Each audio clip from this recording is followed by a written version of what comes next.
શમીક ઋષિ કહે છે, રાજન, આજે હું આપના ત્યાં આવ્યો છું, પણ બહુ ખરાબ સમાચાર લઈને, અને કેવી રીતે બોલવું મને નથી સમજ પડતી, અને મને પોતાને બહુ દુઃખ થઈ રહ્યો છે આ કહેવામાં, પણ આ વાત મારે તમને કહેવી પડશે, આજે જરૂરી છે.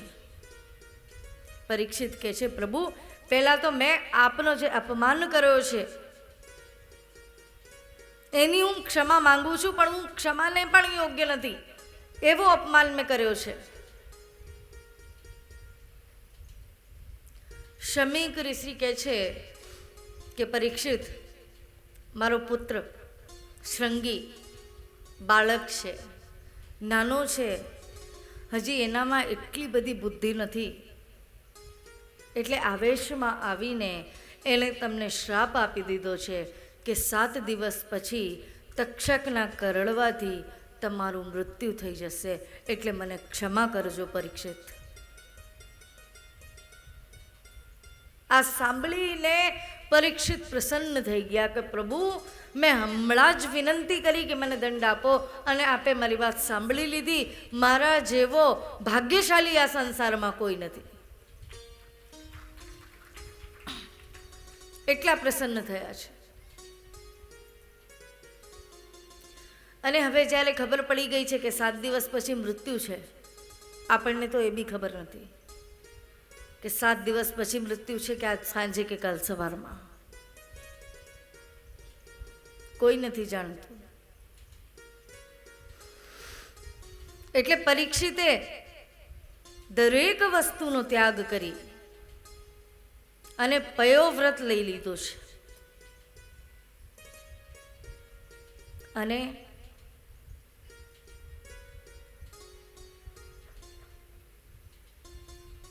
બહાર સ્નાન ધ્યાન કરીને અને બહાર બિરાજમાન થઈ ગયા છે નદીના તટ ઉપર. અને જેટલા ઋષિ મુનિ ત્યાંથી પસાર થાય છે એ બધાને કહે છે કે પ્રભુ, મારી જોડે 7 દિવસ છે, આપ એવો કોઈ ઉપાય બતાવો કે 7 દિવસની અંદર મારો ઉદ્ધાર થઈ જાય. હવે ઋષિમુનિ વિચારે છે કે અમે તો 70 વર્ષથી તપશ્ચર્યા કરીએ છીએ, અમારો ઉદ્ધાર નથી થયો, ને તારો 7 દિવસમાં કેવી રીતે કરાવી દઈએ ભાઈ, અમારું કામ નથી.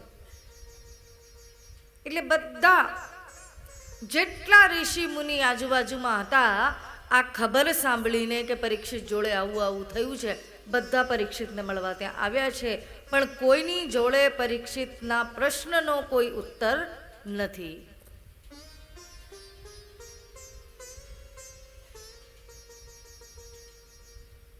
હવે પરીક્ષિત પ્રભુને પ્રાર્થના કરે છે કે હે પ્રભુ, જ્યારે માતાના ગર્ભમાં મારી ઉપર સંકટ આવ્યો હતો ને આપે મારી રક્ષા કરી હતી ગર્ભની અંદર, એવી જ રીતે આજે પાછો સંકટ છે, આપ મારી રક્ષા કરજો નાથ. અને પ્રભુ એમની કૃપા અનંત જેને કહેવાય, એના ઋણથી ઉઋણ આપણે કોઈ દિવસ ના થઈ શકીએ એવી કૃપા. ઠાકુરજીએ તરત શ્રી સુખદેવજીને પ્રેરણા કરી કે મારો એક ભક્ત જેનું જીવન મેં સુધાર્યું હતું અને મરણ તારે સુધારવાનું છે, તું એની પાસે જા.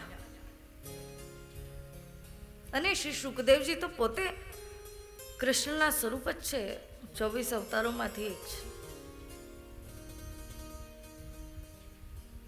હવે જ્યાં બધાય ના પાડી દીધી છે ત્યાં સુખદેવજીનું આગમન થયું, સુખદેવજી પધાર્યા છે.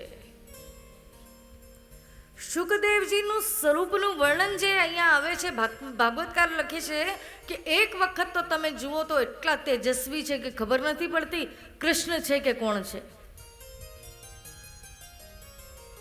અવધૂત વેશમાં, શરીરમાં અંગ ઉપર કોઈ વસ્ત્ર નથી.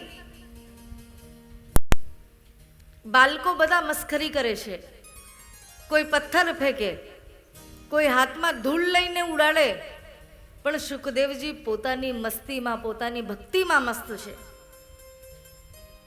એમને ખબર જ નથી આજુબાજુમાં શું થઈ રહ્યું છે. અને જે આસન પરીક્ષિતે બનાવ્યું હતું એ સંત માટે, કે જે મને 7 દિવસમાં મોક્ષનો, 7 દિવસમાં ભગવત પ્રાપ્તિનો ઉપાય બતાવશે, એના માટે એ આસન છે. પૂછ્યા વગર, કોઈ પણ વાત કર્યા વગર, અને શુકદેવજી સીધા આવીને એ આસન ઉપર બિરાજમાન થઈ ગયા છે.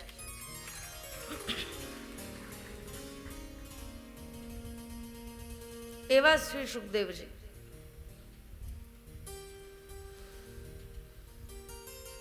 પરીક્ષિતને પણ આશ્ચર્ય થયો, કારણ કે શુકદેવજીનું સ્વરૂપ એવું છે. પરીક્ષિત પૂછે છે, પ્રભુ આપ ક્યાંથી પધાર્યા છો? સાક્ષાત ઠાકુરજીના દર્શન આપના સ્વરૂપમાં મને થઈ રહ્યા છે, અને હવે મને ખાતરી થઈ ગઈ કે આ 7 દિવસની અંદર મને ભગવત પ્રાપ્તિ થઈ જશે. હવે મને કોઈ પ્રકારની કોઈ ચિંતા નથી. આપના દર્શન પછી હું આનંદિત થઈ ગયો છું.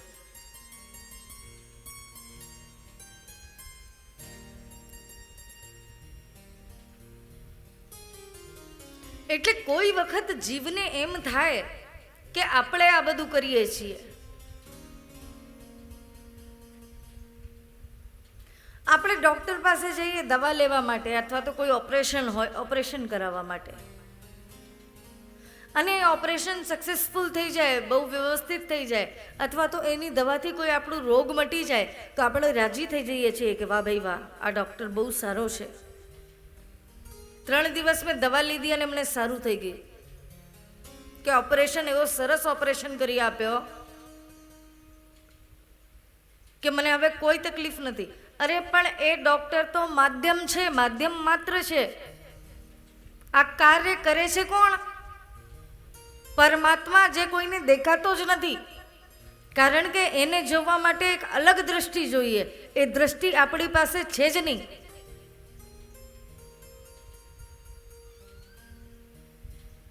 અને જો એવું જ હોત કે ડૉક્ટરની દવાથી તમને સારું થઈ ગયું છે, તો કોઈ પણ ડૉક્ટર મરત જ નહીં. પછી ડૉક્ટરો શું કામ મરે છે? ડૉક્ટરો મરે છે કે નથી મરતા?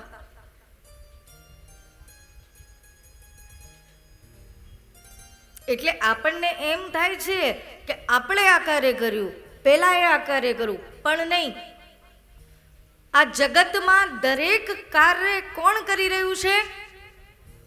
પરમાત્મા. એટલે એક વસ્તુ સમજવાની છે તમારે, કે કોઈ ગલત કાર્ય જો તમારાથી થાય તો એ ખરેખર તમે જ કર્યું છે, તમારી જ ભૂલ છે. અને જો કોઈ સારું કાર્ય તમારા હાથથી થઈ જાય તો સમજી લેજો એ પરમાત્માએ સ્વયં આવીને તમારા હાથથી કરાયો છે. તમારી કોઈ લાયકાત નથી એ કાર્ય કરવાની. અહીંથી પણ આજે હું જે કંઈ બોલી રહી છું એમાં જેટલું સત્ય હોય એ બધું પ્રભુ જ બોલે છે, પ્રભુ જ બોલાવી રહ્યા છે. અને જે કંઈ ગલત હોય એ મારી ભૂલ છે, એમાં પ્રભુનો કોઈ હાથ નથી. એટલે આ બધું સમજીને વિચારીને કવિ કેટલું સુંદર લખે છે કે પ્રભુની કૃપાથી દરેક કાર્ય થાય છે, અને આપણે સમજીએ છીએ એમ કે આ બધું આપણે કરીએ છીએ. કેટલું સુંદર કવિ લખે છે કે મેરા આપકી કૃપા સે હર કામ હો રહા હૈ.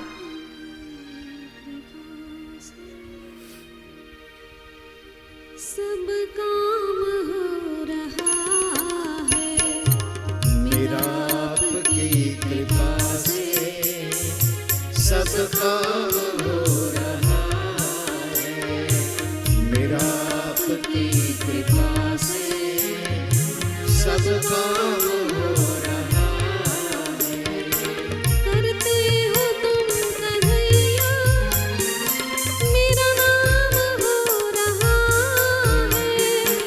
करते हो तुम कन्हैया मेरा नाम हो रहा है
सब काम हो रहा है।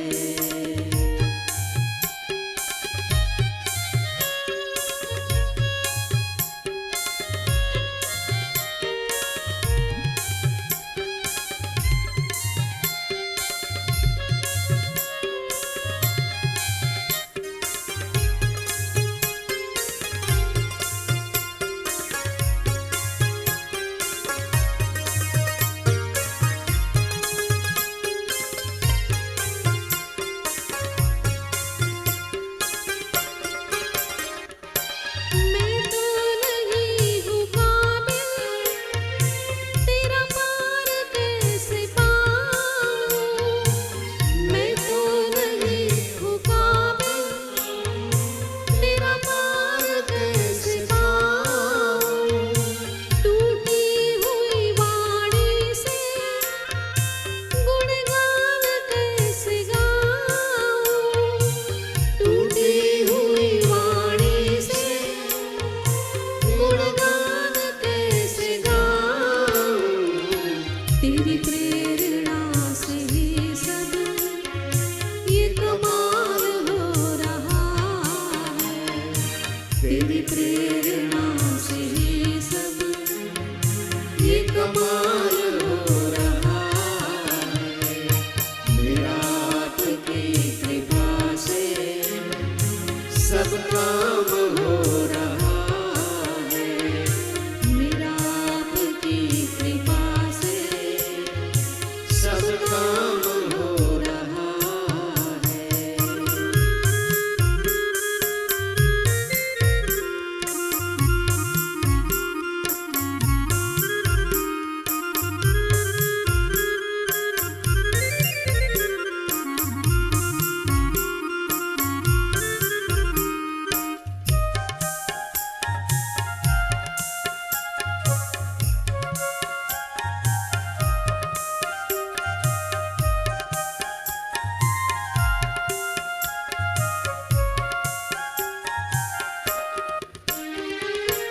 तुम साथ हो जो मेरे, किस चीज़ की कमी है। तुम साथ हो जो मेरे, किस चीज़ की कमी है। किसी और चीज़ की अब दरकार भी नहीं है। किसी और चीज़ की अब दरकार भी नहीं है। तेरे साथ से गुलाम अब गुलफाम हो रहा है। तेरे साथ से गुलाम अब गुलफाम हो रहा है। मेरा आपकी कृपा से सब काम हो रहा है। मेरा आपकी कृपा से सब काम हो रहा है। मेरा आपकी कृपा से सब काम हो रहा है। मेरा आपकी कृपा से सब काम हो रहा है। કા ઈશ્વર ઉપર છોડી દ્યો અને કા એને છોડી દ્યો, બે ભેળું ન કરો. ઘણાય અડધું પોતાની માથે રાખે ને અડધું ભગવાન ઉપર છોડે. સારું થાય એ પોતાનું, આ ભાઈડાના આઈડિયા, અને ખરાબ થાય તો કે એ ભગવાનની ઈચ્છા નહીં. કા ભગવાન ઉપર સંપૂર્ણ વિશ્વાસ. સુરદાસજીને કેવો વિશ્વાસ, દ્રઢઈને ચરણ અને કેરો ભરોસો. અને નરસિંહ મહેતાએ કેવો ભરોસો કેળવો કે મારે એક જ તારો આધાર, શામળા ગીરધારી, એની ઊંડી સ્વીકારાય. આપણું કાંઈ ન સાંભળે. એક ધારી, એક શ્રદ્ધા અને વિશ્વાસ જે આપની પાસે જોડી આવે છે એમાં બને એટલો આપ સહયોગ આપશો. કૃષ્ણએ ગોવર્ધન ટચલી આંગળીએ ઉપાડ્યો, પણ હમણાં અમે વૃંદાવન ગયા ને તો 2-4 વૃદ્ધ મળ્યા. મને કે એકલા કૃષ્ણએ નહોતો ઉપાડ્યો, અમારા બાપ દાદાએ લાકડીના ટેકા આપ્યા હતા, એને એનું ગૌરવ છે ભાઈ. એમ આપણી પેઢીને ગૌરવ લેવડા દેવું હોય ને કે અમારા બાપ દાદાએ સોમ યજ્ઞના દર્શન કર્યા તો કંઈક આપજો સાહેબ, ઈશ્વરે આપ્યું હોય તો. બાકી આ કામ જેને આદરું છે ને એ પૂરું જ કરવાના છે. આપણે કાંઈ નહીં હોઈએ ને તો એ પૂરું થવાનું જ છે. એટલે એવું અભિમાન ન રાખતા કે આપણે આપ્યું. હા, અહીં તો જે આવે ને, આ હું જોઉં છું આ મટકી બાંધે છે, એની ઘેરે કામવાળા કામ કરતા હશે, પણ અહીંયા પ્રભુને પ્યારા થાય છે સાહેબ. વલ્લભકુળને એ કૃપા પાત્ર બને છે સાહેબ. એટલે અહીંયા માન મૂકી અને જે કામ હાથમાં આવે ને એ કરી લેજો, કારણ મેરા આપકી કૃપા સે યે સબ કામ હો રહા. આપણે કાંઈ કરતા નથી, બધું કનૈયો કરી અને વયો જાય. ને આ ભૂમિ ઉપર તો દીદી 52 વખત આવ્યો છે, 52 વખત આ જુનાગઢની ભૂમિમાં. એ 52 વખત કેદાર ગાયો નરસિંહ મહેતાએ. પછી પિતાનું શ્રાદ્ધ હોય તોય ભલે, કુંવરબાઈનું મામેરું હોય તોય ભલે, એ માંડલી કે જેલમાં પૂર્યો ને હાર આપવો પડે તોય ભલે, પણ ભક્તિ કરો તો નરસિંહ મહેતા જેવી, સુરદાસ જેવી. અને હવે લગભગ એવું વાતાવરણ આવી ગયું છે, આ તો 2 મિનિટ દીદી આગળની કથા સંભળાવે ને એ પહેલા મારી જવાબદારી કે તમને પાછા કથામાં લઈ જાઓ. ભગવાને 2 હાથ, જાદવ બાપા એમ કહેતા કે સત્સંગમાં જે તાળી પાડે ને એને હાથનો લકવા નથી થતો. એ આમ નથી પાડવાની. અમારા ચિંતનભાઈ તબલું વગાડે ને એની હારે એક તાલ.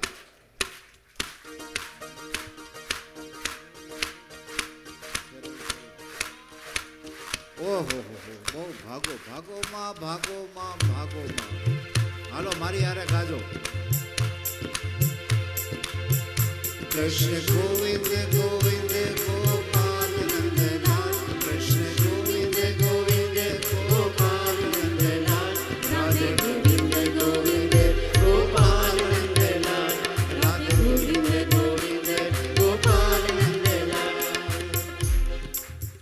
તાળી તમારી અમારી મોર થાય છે. ઉભા રહ્યો હું શીખવાડું. આ શ્રીનાથજી ફિલ્મ્સ સમગ્ર વિશ્વની અંદર આ કથા દર્શાવે છે. અને મેં ગઈકાલે કીધું હતું, મને 2-3 લંડનથી ને અમેરિકાથી મારા મિત્રના ફોન આવ્યા. મને કે બહુ સારો ટાઈમ રાખ્યો છે, કારણ કે અહીંયા દી હોય ત્યારે અહીંયા રાત હોય, એટલે કે અમે જોઈ શકીએ છીએ. પણ જુનાગઢ ભાગ્યશાળી છે એવો કે સોમ યજ્ઞના દર્શન કરે છે. અને વિપુલભાઈને મારા પ્રણામ કહેજો કે તમે આ યુટ્યુબના માધ્યમથી અમને લંડન અને અમેરિકામાં આ દર્શન કરાવો છો. એ આપણી ઈર્ષા થાય. ઘેરે જઈ આંજણનું ટીલું કરી લેજો, એટલે કોઈની નજર ન લાગી જાય. મારા બાપ કોઈની નજર ન લાગે. એટલે તાળી એવી રીતે પાડો, અમેરિકન લંડનવાળા જોઈને એમ કહે કે ભાઈ તાળી તો જૂનાગઢની હો. એટલે મારી હારે ગાજો. કૃષ્ણ ગોવિંદ ગોવિંદ ગોપાલ નંદલાલ, રાધે ગોવિંદ ગોવિંદ ગોપાલ નંદલાલ, કૃષ્ણ ગોવિંદ ગોવિંદ ગોપાલ નંદલાલ, રાધે ગોવિંદ ગોવિંદ ગોપાલ નંદલાલ, રાધે ગોવિંદ ગોવિંદ ગોપાલ નંદલાલ. मेरो यशोदा को लाल, मेरो यशोदा को लाल, यशोदा को लाल, मेरो यशोदा को लाल, मेरो नंद जी को लाल, मेरो नंद जी को लाल, नंद जी को लाल, मेरो नंद जी को लाल. कृष्ण गोविंद गोविंद, कृष्ण गोविंद गोविंद, कृष्ण गोविंद गोविंद गोपाल नंदलाल, राधे गोविंद गोविंद गोपाल नंदलाल. રાધે ગોવિંદ. આટલું આપણે બોલ્યા હતા, ગોવિંદ બાબા પધાર્યા, આશીર્વાદ એકવાર ગોવિંદ બાબા આશીર્વાદ આપો બધાયને. વાહ, એ ગોવિંદ બાબાના આશીર્વાદ મળી ગયા. એકવાર હવે મારી યારે ગાવ એટલે પાછા કથામાં નીરુબેન ગૌડાવો. કૃષ્ણ ગોવિંદ ગોવિંદ ગોપાલ નંદલાલ.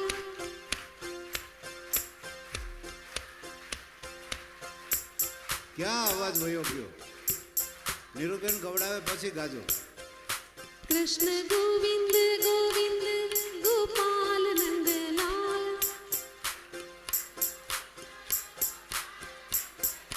રાધે ગોવિંદ ગોવિંદ ગોપાલ નંદલાલ. કૃષ્ણ ગોવિંદ ગોવિંદ ગોપાલ નંદલાલ. રાધે ગોવિંદ ગોવિંદ ગોપાલ નંદલાલ. રાધે ગોવિંદ ગોવિંદ ગોપાલ નંદલાલ. રાધે ગોવિંદ ગોવિંદ ગોપાલ નંદલાલ. રાધે ગોવિંદ ગોવિંદ ગોપાલ નંદલાલ. રાધે ગોવિંદ ગોવિંદ ગોપાલ નંદલાલ. કૃષ્ણ ગોવિંદ ગોવિંદ ગોપાલ નંદલાલ. રાધે ગોવિંદ ગોવિંદ ગોપાલ નંદલાલ. નાહમ વસામે વૈકુંઠે યોગીનામ હૃદયે ન ચ મદભક્તા યત્ર ગાયંતિ તત્ર તિષ્ઠામિ નારદ. આ કૃષ્ણના વચન છે. કૃષ્ણ પોતે કહી રહ્યા છે કે હું વૈકુંઠમાં નથી રહેતો, અને એ યોગીઓ, એ સંત, એ ઋષિમુનિ જે સતત નિરંતર મારું ધ્યાન કરે છે, એ લોકોના હૃદયમાં પણ હું નથી રહેતો. પણ જ્યાં મારા ભક્તો આવી રીતે પ્રેમથી મારું નામ લે છે અને સંકીર્તન કરે છે, હું ત્યાં જ હાજર હોઉં છું.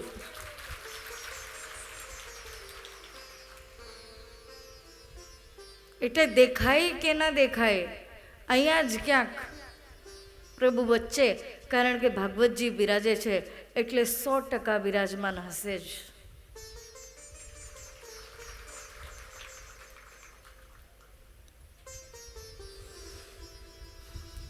પછી આગળ સનકાદી ઋષિઓની કથા આવે છે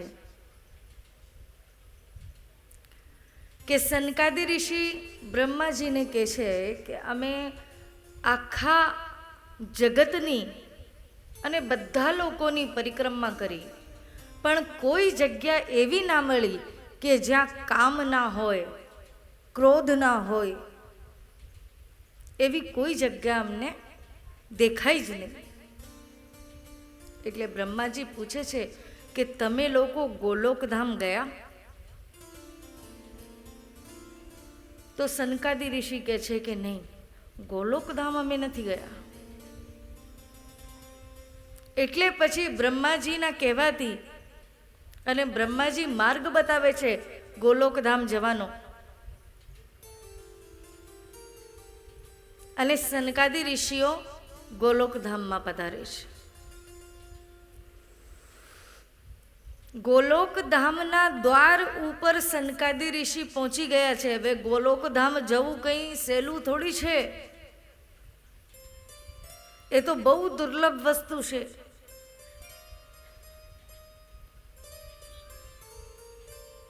એટલે શાસ્ત્રકાર કહે છે કે 6 દ્વાર પાર કરીને બહુ મુશ્કેલથી સનકાદી ઋષિઓ ગોલોકધામના દ્વાર સુધી પહોંચ્યા. અને જ્યારે ત્યાં પહોંચ્યા, ત્યાં ઠાકુરજીના, કૃષ્ણના 2 પાર્ષદો હતા, જય અને વિજય. એ બંને સનકાદી ઋષિઓને રોક્યા કે ઉભા રહો, ક્યાં જાઓ છો? કે છે અમે અંદર જઈએ છીએ. તો કે નહીં, અનુમતિ વગર, આજ્ઞા વગર અંદર નહીં જવાય. આટલું સાંભળીને સનકાદી ઋષિઓને ક્રોધ આવી જાય છે અને એ બંને પાર્ષદોને જેમ તેમ બોલવા લાગે છે કે તમે શું સમજો છો અમને? અમે 6 દ્વાર પાર કરીને આવ્યા, અમે કંઈ જેવા તેવા છીએ? સાધારણ મનુષ્ય છીએ?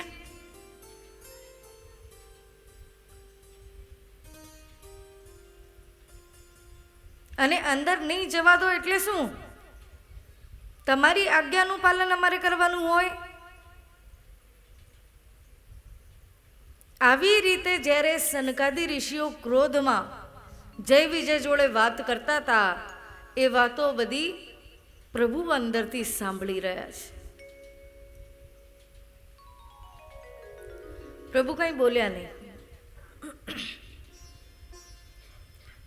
અને સનકાદી ઋષિ હજી ચૂપ થતા નથી, બોલે જ રાખે છે, બોલે જ રાખે છે કે તમને ભાન નથી તમે કોની જોડે વાત કરી રહ્યા છો. સનકાદી ઋષિ કહે છે આટલું બધું શ્રમ લઈને અમે અહીં સુધી પહોંચ્યા અને તમે અમને અંદર જવાની ના પાડો છો. અમે તમને શ્રાપ આપીએ છીએ કે તમે રાક્ષસ થશો. આટલું જ્યારે સનકાદી ઋષિ બોલ્યા છે, કૃષ્ણ તરત બહાર પધાર્યા.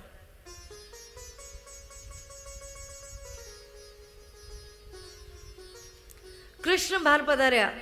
કૃષ્ણને જોઈને સનકાદી ઋષિઓ હાથ જોડીને અને મસ્તક નમાવીને વંદન કરે છે.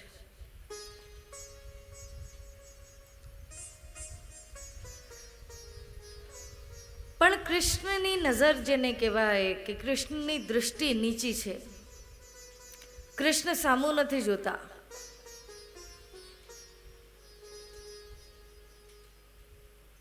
આજે કૃષ્ણની જગ્યાએ બીજું કોઈ હોય ને આવી રીતે કોઈએ તમારા માણસો જોડે ઝઘડો કર્યો હોય તો આવીને તરત બોલચાલ થઈ જાય ને ત્યાં ઝઘડો થવા લાગે. પણ આ તો કૃષ્ણ છે. સનકાદી ઋષિઓને ખબર પડી ગઈ કે પ્રભુ નારાજ થઈ ગયા છે, એટલા માટે અમારી સામે નથી જોઈ રહ્યા, નીચે દ્રષ્ટિ છે.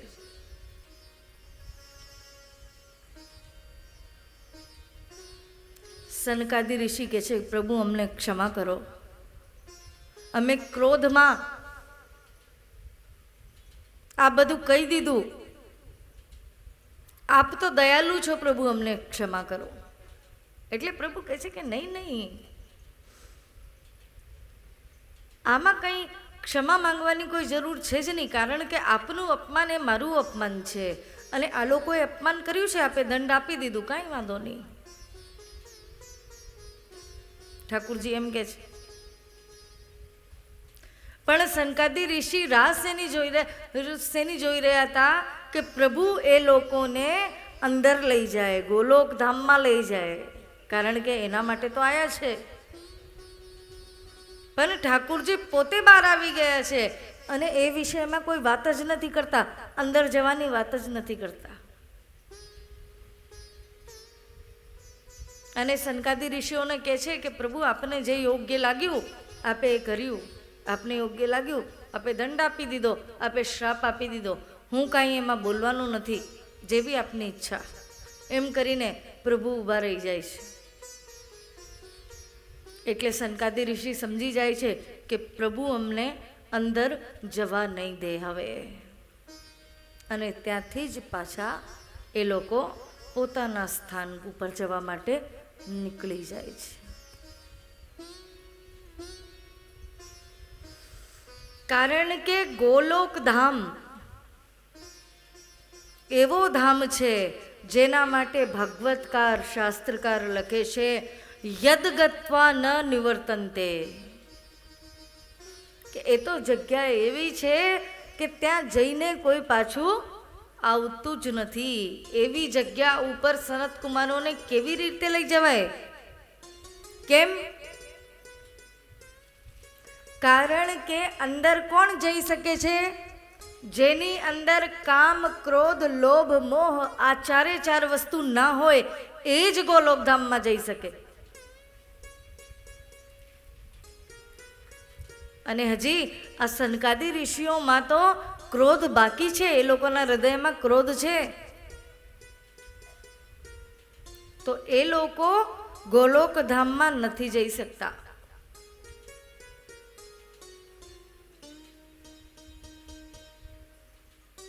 સીધી વાત છે કે લોભીને પદાર્થથી પ્રેમ હોય અને યોગીને પરમાત્માથી પ્રેમ હોય. આ બે વસ્તુ સમજવાની છે.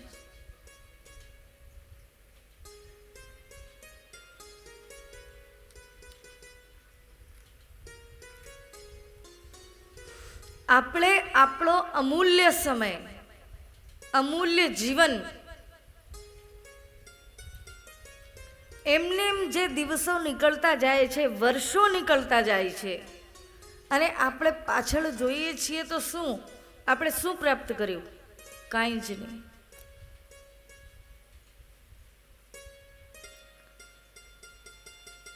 ક્યારે સમય આવશે ને ક્યારે આપણે કરીશું એમ વિચારતા વિચારતા કેટલો સમય નીકળી ગયો.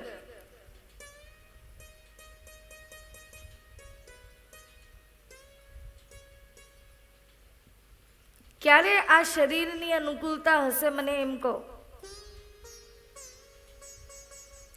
હવે એક વ્યક્તિ છે, બરાબર, અને એ સમુદ્રમાં ફરવા જાય છે અને સમુદ્રના કાંઠે જઈને બેસી જાય છે. હવે કલાક, 2 કલાક, 3 કલાક એને થયા અને બેઠો છે ચૂપચાપ.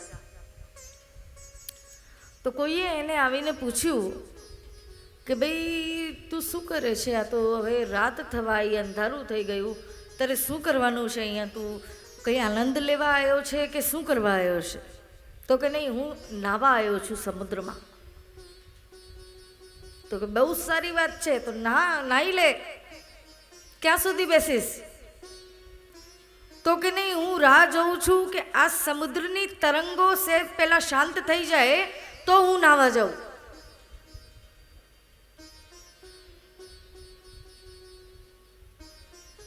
હવે સમુદ્રમાં જે તરંગ ઉત્પન્ન થાય છે એ કોઈ દિવસ શાંત થશે?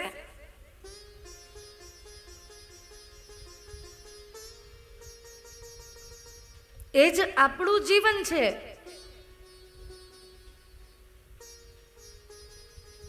આપણે કહીએ છીએ હજુ અમે સેટ નથી થયા, છોકરાઓ નાના છે, લગ્ન બાકી છે, પોતાનું ઘર નથી, એટલે આ બધું થઈ જાય પછી અમે ઠાકુરજી પધરાઈને ઠાકુરજીની સેવા કરીશું. તો તમે લખીને આપો આ વાત કે છોકરાઓના લગ્ન થઈ જશે પછી તમે સેવા કરશો જ. પછી બીજી કોઈ એવી પરિસ્થિતિ આવીને ઊભી રહી ગઈ તો તમે શું કરી લેવાના?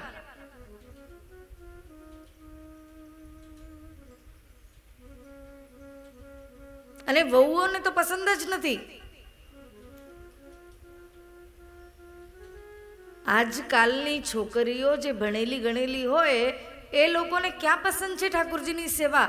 અપરસ.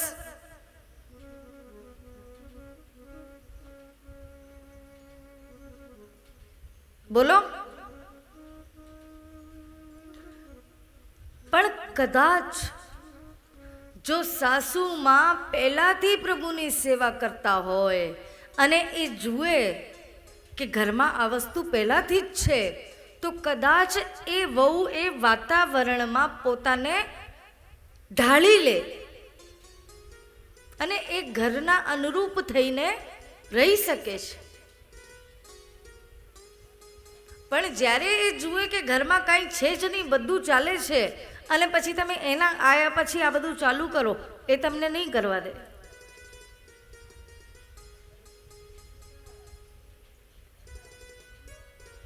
પછી આપણે વિનંતી જ કર્યા કરવાની કે મારી વહુને સુધારો.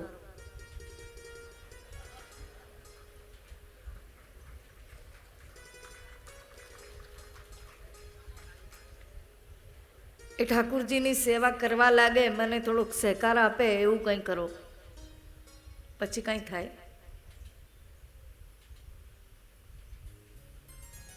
એટલે આ જીવન છે, તરંગો કોઈ દિવસ શાંત થવાની નથી. આ જ પરિસ્થિતિમાં તમારે નાહવાનું છે એ સમજી લેજો.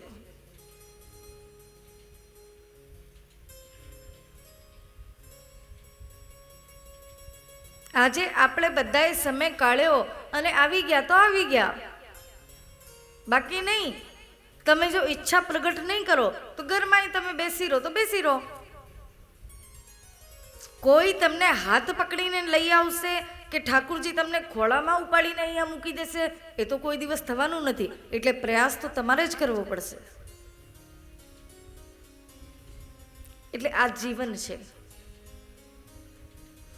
આજે સુખદેવજી પ્રસન્ન થઈ ગયા છે પરીક્ષિત રાજાને જોઈને કે બહુ ઉત્તમ શ્રોતા પ્રાપ્ત થયો છે અને હવે આનંદ આવશે.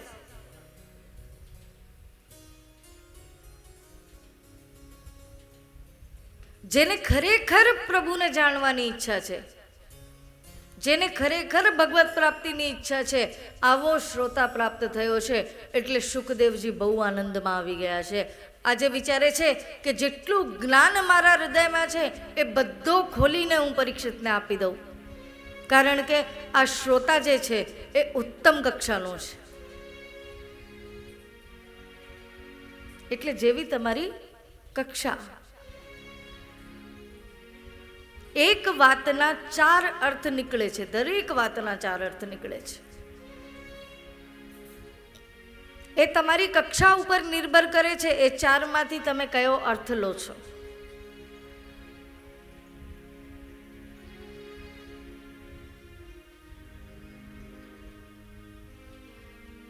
પરીક્ષિતે પ્રશ્ન કર્યો સુખદેવજીને કે પ્રભુ, જેનું મૃત્યુ નિકટ હોય, 7 દિવસની અંદર જેનું મૃત્યુ થવાનું હોય એને શું કરવું જોઈએ? મને કૃપા કરીને આ ઉપદેશ કરો. હવે જુઓ, એક વસ્તુ, એક ગણતરી આપણે મૂકીએ. પરીક્ષિત શું કહી રહ્યા છે અહીંયા? કેટલા દિવસની અંદર મૃત્યુ હોય? 7 દિવસની અંદર. એક અઠવાડિયામાં કેટલા દિવસ હોય? 7 દિવસ. અને એ જ 7 દિવસની અંદર કોઈ બી એક દિવસમાં આપણું મૃત્યુ થવાનું જ છે. એટલે એ પ્રશ્ન ખાલી પરીક્ષિતનો નથી, એ પ્રશ્ન આપણા બધાનો છે કે 7 દિવસની અંદર કોઈનું મૃત્યુ જ્યારે હોય એને શું કરવું જોઈએ, એ આપણે બધાએ જાણવાની જરૂર છે, સાંભળવાની જરૂર છે.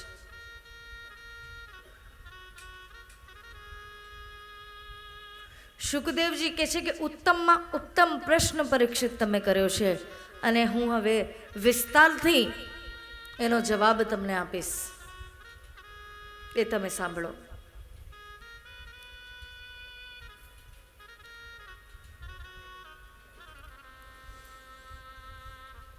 કારણ કે આ મનુષ્ય શરીર જે છે એ ભોગ માટે નહીં, ભજન માટે પ્રાપ્ત થયો છે. શેના માટે પ્રાપ્ત થયો છે?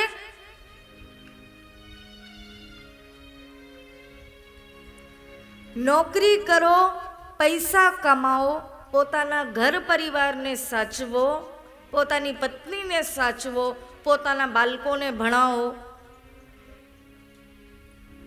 આ દરેક કાર્ય કરવામાં કોઈ નવાઈ નથી. તમે કાંઈ વિશેષ કર્યું નથી, સમજી લેજો. શાસ્ત્રકાર કહે છે આજ કાર્ય તો બધા પશુ પક્ષીઓના છે. શું કરે છે પશુ પક્ષી? પોતાના બાળકોને ખાવાનું લઈ આવી દેશે કે નહીં? પોતાનું જીવન જીવે છે કે નહીં? એ જ સંતાનની ઉત્પત્તિ એ લોકો કરે છે. અને એવી જ રીતે જો આપણે જીવીએ તો પછી એ પશુ પક્ષીમાં અને આપણામાં શું ભેદ રહી જાય, મને એમ કહો.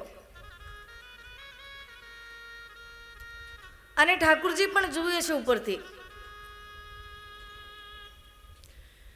કે ભાઈ પશુ પક્ષીઓને 4 પગ આપ્યા છે, બરાબર? પશુઓને 4 પગ આપ્યા, હાથ આપ્યા નથી. વાણી આપી નથી, અને એ પ્રભુ જોઈ રહ્યા છે. તમને અત્યારે હાથ પણ આપ્યા છે, વાણી પણ આપી છે. હવે પ્રભુ નિરીક્ષણ કરે છે કે જોઈએ કેટલા આમાંથી પ્રભુનું નામ લે છે અને કેટલા આ હાથથી સત્કર્મ કરે છે, દાન ધર્મ કરે છે. અને જો તમે સત્કર્મ, દાન ધર્મ અને પ્રભુનું નામ લઈ લો તો પ્રભુ આ બે હાથ અને વાણી લઈ લેશે અને તમને પણ 4 પગ આપી દેશે કે લો હવે આનંદ કરો, તમે આના માટે જ યોગ્ય છો. એટલે આ મનુષ્યનું જે શરીર પ્રાપ્ત થયો છે એનું મહત્વ તમે સમજો કે આ ભજન કરવા માટે છે, ભોગ માટે નથી. ભોગનું કોઈ અંત નથી. ભાગવતકાર એમ લખે છે કે આ સંસારની અંદર જેટલા દ્રવ્યો છે, જેટલી વસ્તુઓ છે એ કોઈ એક વ્યક્તિને આપી દો. આ સંસારમાં જેટલા પણ સુખના સાધનો છે એ બધા સાધન તમે કોઈ એક જ વ્યક્તિને આપી દો તોય એ વ્યક્તિ ખુશ નહીં થાય. બોલો, તોય એ વ્યક્તિ પ્રસન્ન નહીં થાય. એટલે ભોગ ભોગવવાની કોઈ સીમા છે જ નહીં, તો પછી એને શું કામ પકડવા જાઓ છો? છોડી દો. જગતને છોડવામાં સાર છે, પકડવામાં સાર નથી.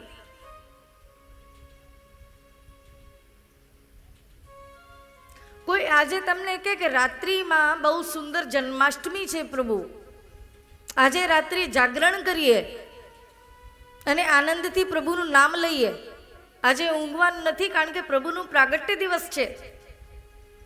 તમારા પતિદેવ ઓફિસમાંથી આવે થાકેલા, કામ ધંધો કરીને જ્યારે ઘરે આવે અને તમે આવતાની સાથે આ વાત એને કહો કે ભાઈ જુઓ આજે તો જન્માષ્ટમી છે એટલે ખાવાનું તો કંઈ છે નહીં કારણ કે આજે ઉપવાસ કરવાનું હોય. અને આ બધી મેં ઠાકુરજીની સન્મુખ સજાવટ કરી છે. આપણે અહીંયા બેસીને આખી રાત ભગવત નામ લેવાનું છે. બોલો, પતિદેવ હા પાડશે કે ના પાડશે? ના પાડે. ના જાગી શકે ને આખી રાત, કારણ કે આખો દિવસ કામ કરીને આવ્યા હોય અને પછી તમે જમવાનું એ ના પાડી દો કે ભાઈ જમવાનું નથી, આજે ઉપવાસ છે, અને રાત્રિ જાગવાનું. કેવી રીતે હા પાડે? બોલો, હા પાડશો?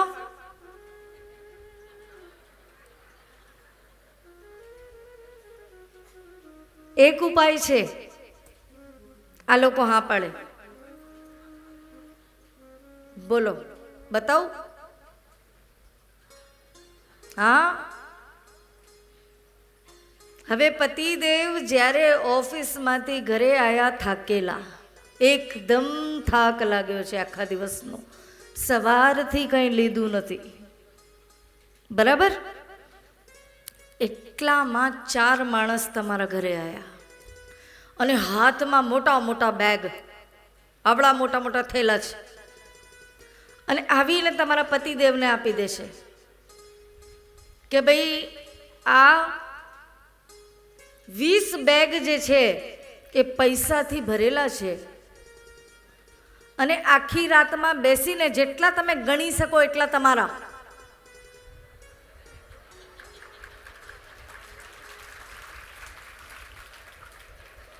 શું કે જેટલા તમે ગણી શકો એટલા તમારા. તો એ આખી રાત જાગશે ને જાગશે. અને વચ્ચે જો તમે થાળી લઈને ગયા કે સવારના ભૂખ્યા છો જમી લો, તો કે સાઈડમાં રહે.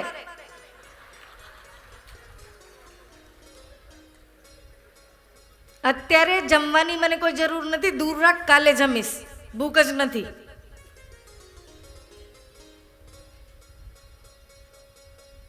તો આ વસ્તુ શક્ય છે કે રાત્રિ જાગરણ પણ થઈ જશે અને ઉપવાસ પણ થઈ જશે ઓટોમેટિક. એટલે આ વસ્તુ છે. એટલા માટે વારંવાર કહીએ છીએ કે આવી રીતના જીવન તો આપણે જીવીએ જ છીએ. તમે પણ કામ માટે રામને છોડી દો છો. હવે ઉંમર થઈ ગઈ છે કે રામ માટે કામને છોડી દો. હવે રામ નામ જપો અને કામને સાઈડમાં મૂકી દો. નથી કરવું, બહુ કરી લીધું એમ વિચારો.